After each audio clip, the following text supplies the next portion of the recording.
My name is Bryant Blakemore and I race trucks.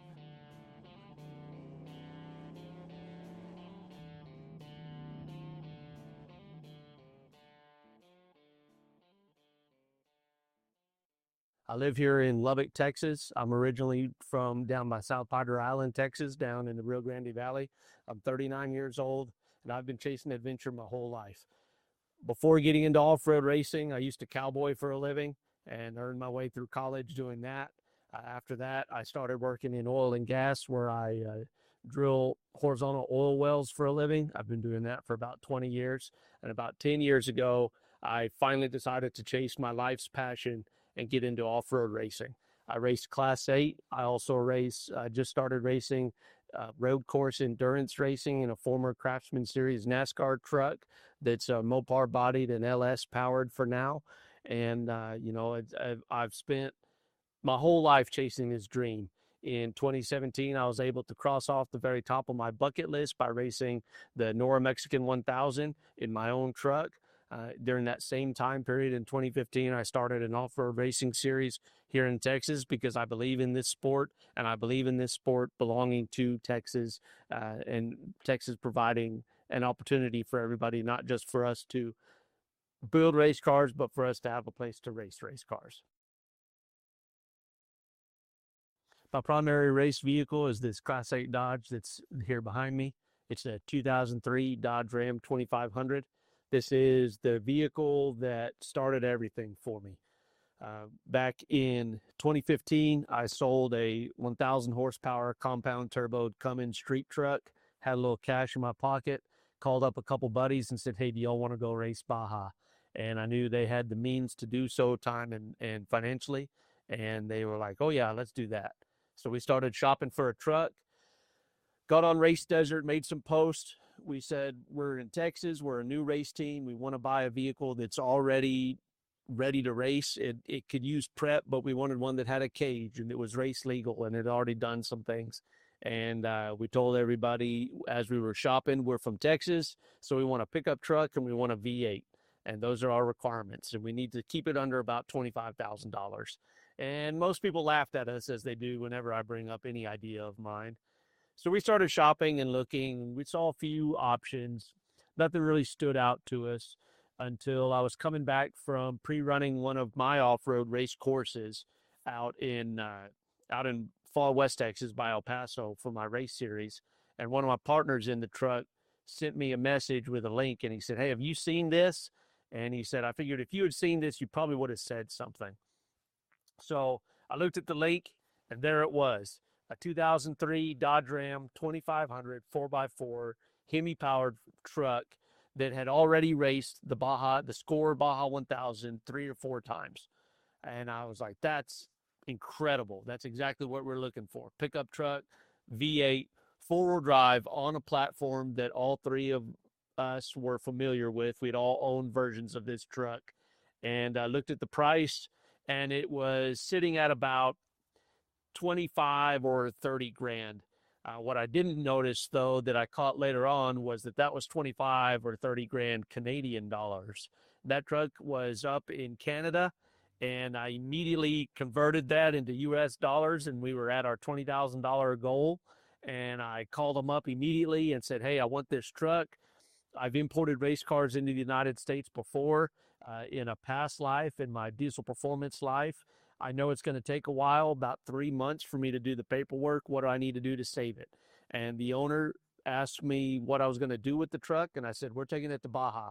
The truck started out with a 5.7 liter Hemi, bone stock, not even a tune on it. It's the original engine that came in the truck when it was brand new from the factory, and it also had a 5-speed automatic transmission behind it.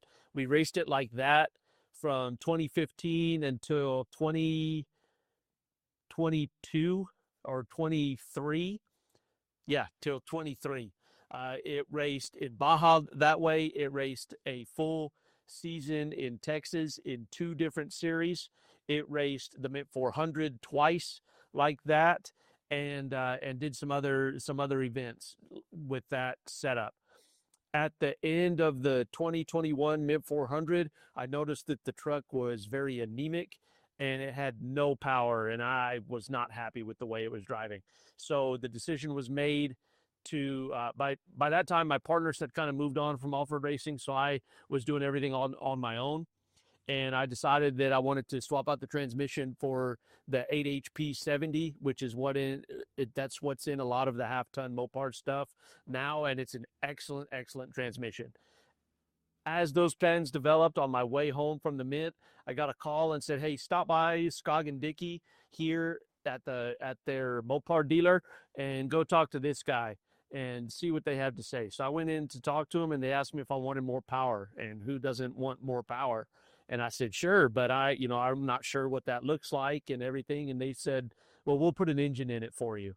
And I said, "Whoa, really?" And I said, "I'm doing the transmission 8-speed upgrade. What do you want to do with the engine?" And they said, "Well, how about a 392 out of a Scat Pack Challenger?" So that's what's powering this truck now. It's got 485 horsepower. It dynos at the wheels on 40-inch tires with 488 gears. It dynos 379 horsepower at the wheels, which is more than enough to get the 10,000 pounds of truck rolling, which is kind of scary, actually, to have that much power in a truck that weighs that as much as this one does. So we did those upgrades in 2022, and I drove it from Lubbock, Texas to Las Vegas on the highway to break in the motor for the 2023 Mint 400.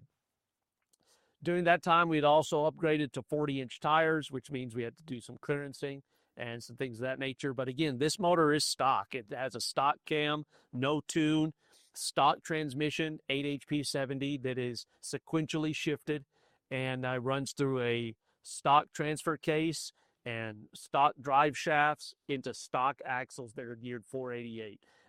For a Class 8 truck, it's a pretty limited truck, but for a stock appearing truck, it's very stock for a race car. The suspension is what keeps this truck alive off-road racing. It has come off the ground quite a bit. It's booked some air miles, and it's survived. And what makes it survive is that the suspension on the truck is overbuilt. For the most part, everything is stock geometry and bolt-on off-the-shelf parts for these trucks that are available through companies like Thurn Fabrication. The front has aftermarket coil springs in the stock location, and it has 3-inch King smooth body shocks in the stock location that are backed up by a 4-inch quad bypass shock, King shock, also in the front, and a 2-inch hydraulic bump stop. Of course, the front axle is also trussed, and we're on radius arms now instead of the short control arms. Moving to the rear, of course, we've also got a Thurn track bar in the front, and we've got aftermarket steering on Heim joints, but geometry and all those things is the same. PSC steering box, but it's a bolt-in box for a 3/4-ton truck, and we're running radial dynamics for all of our power steering fluid movement. It's also a Hydro Boost truck on stock brakes for now, but I am looking at upgrading to the Ram SRT10 front brakes on this thing to give it a little better stopping power in the front, which bolt into the stock location on a 3/4-ton truck. Pretty interesting modification for a lot of the 3/4-ton guys out there. Moving on to the back, it's on Thurn long travel leaf springs, and it's on King 4.0 quad bypass shocks in the rear. It pulls about 12 to 14 inches of travel in the front and 14 to 16 inches of travel in the rear. In the middle, you've got 2-inch DOM roll cage from bumper to bumper. Of course, you've got Garmin GPS. I really like their new tread system, which allows me to keep in contact with all of my chase crew and all the other race vehicles that are on my team if we're racing in teams. And then we also run rugged radios, intercoms, and radio systems. Being that it's a crew cab truck, I can carry a lot of tools and a lot of spare parts, which is really helpful for a vehicle this size. Nobody else on the race course is going to have something like that except for all of my chase crew, which I try to designate to be 3/4 and 1-ton Ram pickup trucks so that I can scavenge parts off of them for the race car if I need to. Out back, we've got a 70-gallon fuel cell. We've got 2 spare tires, again, 40-inch tires on 17-inch wheels right now. we will have to, for future events, we may have to go back down to a 37-inch tire for class requirements, but that's all right. The truck is equipped to run 40s, and it does it very well. That helped with a lot of ground clearance in the front and the rear. It keeps the differentials out of the dirt. Instead of going the expensive route and putting portals on the truck, we just put 40s on and started cutting everything that was in the way. Other than that, that's about it. It's a stock cab with opening doors, and it is street legal, and I drive it. I drive it across the country. I drive it everywhere and whenever I can, to events and to races, and have a lot of fun in it. Getting a little personal, about 5 years ago, I maybe not quite that long ago, three to 4 years ago, I was going through a rough time in my life, and I couldn't figure out what was happening and why situations were occurring that were occurring. I didn't understand what was going on, so I set out to seek some help, and I found out that I am autistic, and that learning that at that time I was 35 years old changed my life. It changed the direction of my life, and it changed my outlook on my life pretty substantially. Uh, Things are still difficult to manage in certain situations. There's things that I'm learning every day about that.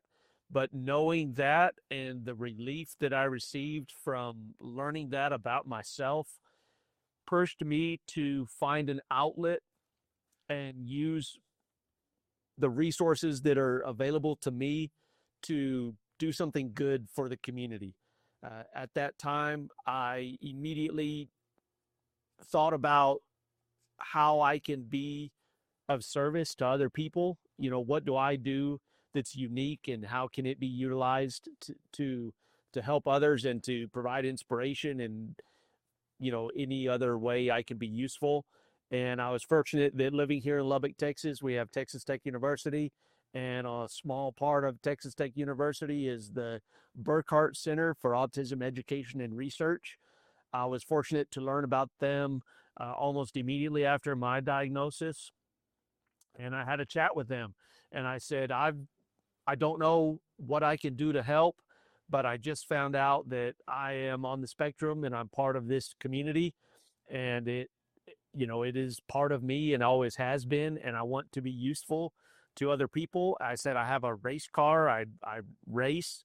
Can we do some charity work or something like that? And they were ecstatic that a person like me with my background and having lived the life that I've lived was willing to be open about this and share it with their students and utilize my program to do fundraising. So for the past 3 years, every race I've gone to has been a charity race, and I set it up to where the people that are donating are involved in the program by them pledging per mile or per point or whatever the scoring system is that I'm racing for.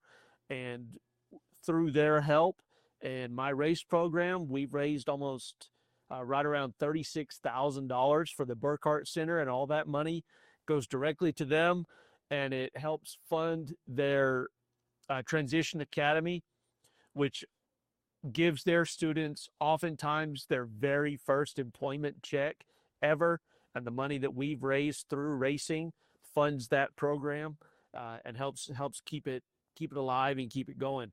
And I'm unbelievably grateful that my life's passion, the thing that I'm obsessed about, which should have been a hint that I am autistic because this is my only interest, and it is obsessive, but I'm super grateful and fortunate that I have found a way to utilize what I love doing to help other people and to show other people that they can follow their passions and be able to live the life that they imagine in their head and that they dream uh, as they were little kids. As they grow up and get older, and there's no limitation to it. You don't have to give up on anything, even if it takes longer than what you might imagine. That's okay. uh, you don't you don't have to stop. And I'm very fortunate that racing, especially off-road racing, aligns with direction very well. In off-road racing, we don't stop. You do everything you can to continue and to get to the finish line and to push yourself in uncomfortable situations, which is how I live every day of my life, uncomfortably in almost every situation.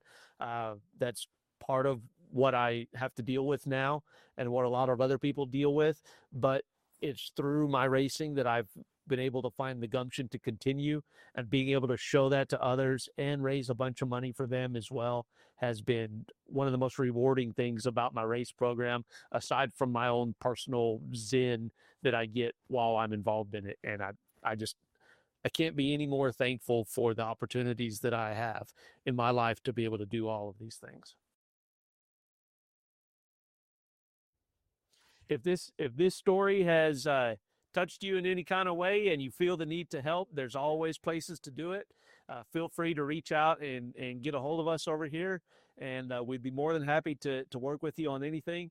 We always like to do as much advocacy work as we can for the autism community, as well as, bringing racing and off-road motorsports to every audience that we can. We like to talk about it, and we like to go places and show it off. So if any of that speaks to you, speak to me.